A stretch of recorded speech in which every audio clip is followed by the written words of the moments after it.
Hi, I'm Pattu from FreeFinCal, and let's look at 7 ELSS mutual funds that you can consider for tax saving in 2019. These results are obtained from the FreeFinCal Equity Mutual Fund screener that I published once a month. The December 2018 screener was just published a few days ago. So let's go to that. So this is the screener template, and let's first select the fund category. So if you go here, you can select the fund category. I'll select ELSS, so the tax saving mutual funds. Let's do that. And so let's now count the number of funds that we initially have. So there are 31 funds. I hope you can see this. I'm circling the number with my mouse. That's 31 ELSS mutual funds that were considered.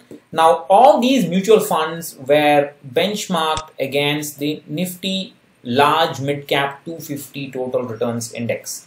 Now, to understand what this means, so in the NSE, the top 500 stocks by free float market capitalization form part of the Nifty 500 index. Out of this, the top 50 stocks is the Nifty or the Nifty 50. The top 100 stocks form the Nifty 100, and the top 200 stocks form part of the Nifty 200.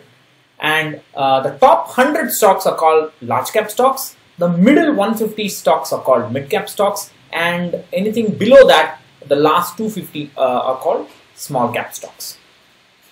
So Nifty large mid cap 250 is a combination of Nifty 100 and Nifty mid cap 150. It contains 50% of Nifty 100, the large cap, and 50% of Nifty mid cap 150. And this is the total returns index, which means that the dividends obtained are assumed to be reinvested into the index. Now, ELSS mutual funds are essentially multi-cap mutual funds. Now, according to a finance ministry requirement, they have to be invested in 80% of equity in their portfolio at all times. Other than that, they can invest across sectors and across market cap.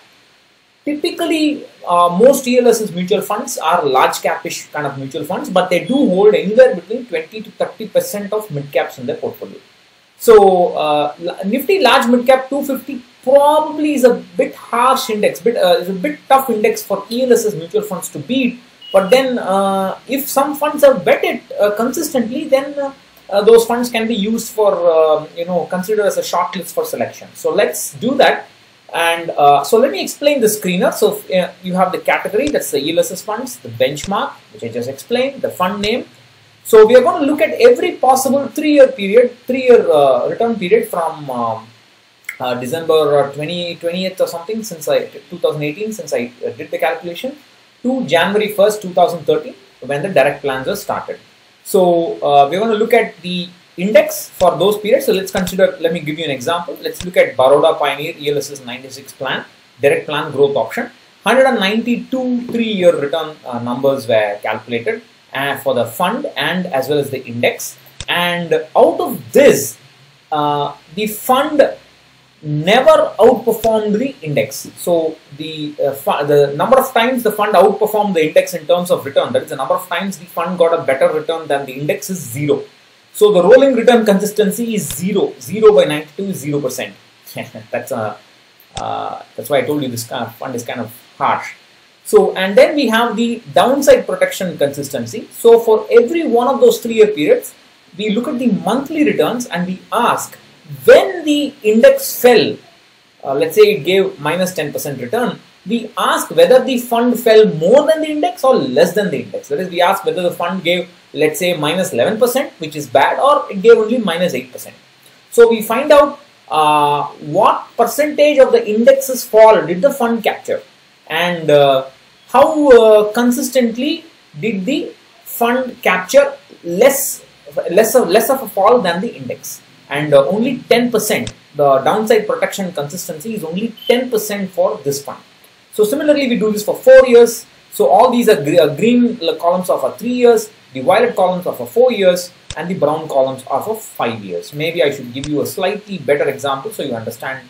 So let me just sort this by descending, and that will give you more numbers to understand. So again, let's understand this. So we are looking at principal tax savings. This has got, that gave you a lot of That's like 2,383 3-year returns. Out of that, 1,218 3-year returns, the fund outperformed.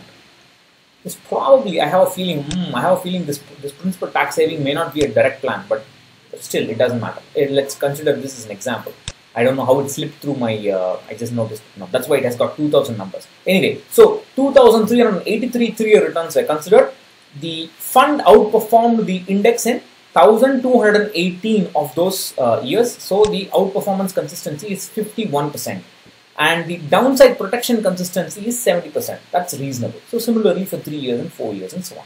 So what we will do is go back to the screener inputs and demand that over every possible 5-year period, the fund should have bet the Nifty large mid cap 250 at least 70% of the time. So I click that and look at what happens. Immediately the 31 funds drop down to 9.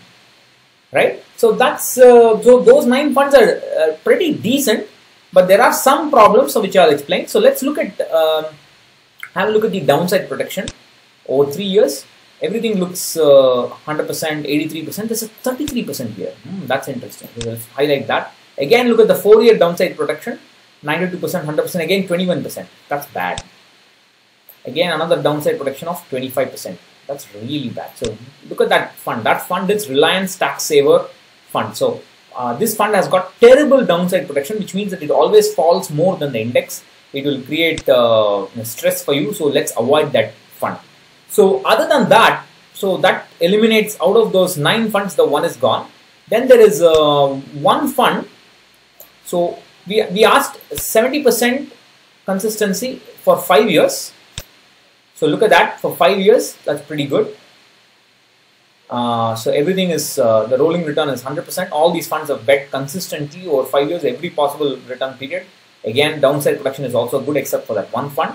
Now for 4 years, all these funds have bet the Nifty large mid cap 250 more than 70% of the time. Also the downside protection is good except for that Reliance Tax Saver Fund. So let's get rid of that. Now for 3 years, you can see that one fund here, other than one fund here, this IDBI exchange, which is only 45% outperformance. The other funds were pretty decent. So let's get rid of that as well. And so let's sort this by descending.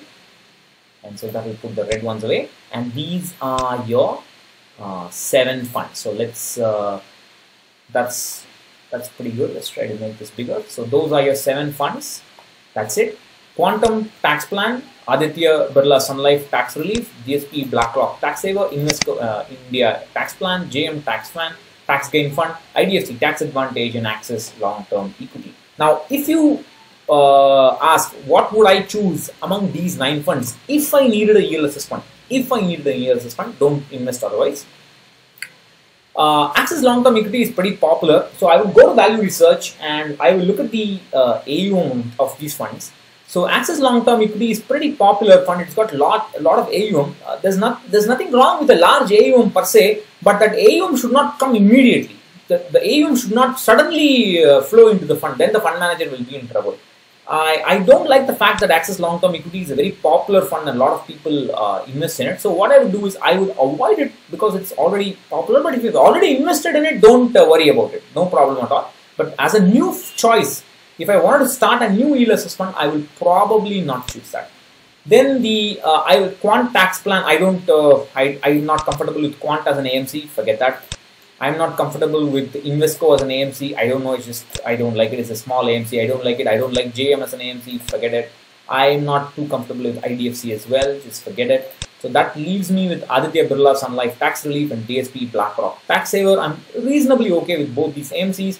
And Aditya Birla Sun Life Tax Relief 96 is a very old fund and has got a good track record, probably older than DSP BlackRock. So that's probably what I would choose among these. There's a green. I can't find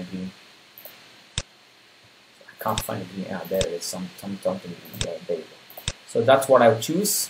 So that would be what I would choose among these 7. Of course, you can also choose DSP. You can also choose Access Long Term. There's nothing wrong with it.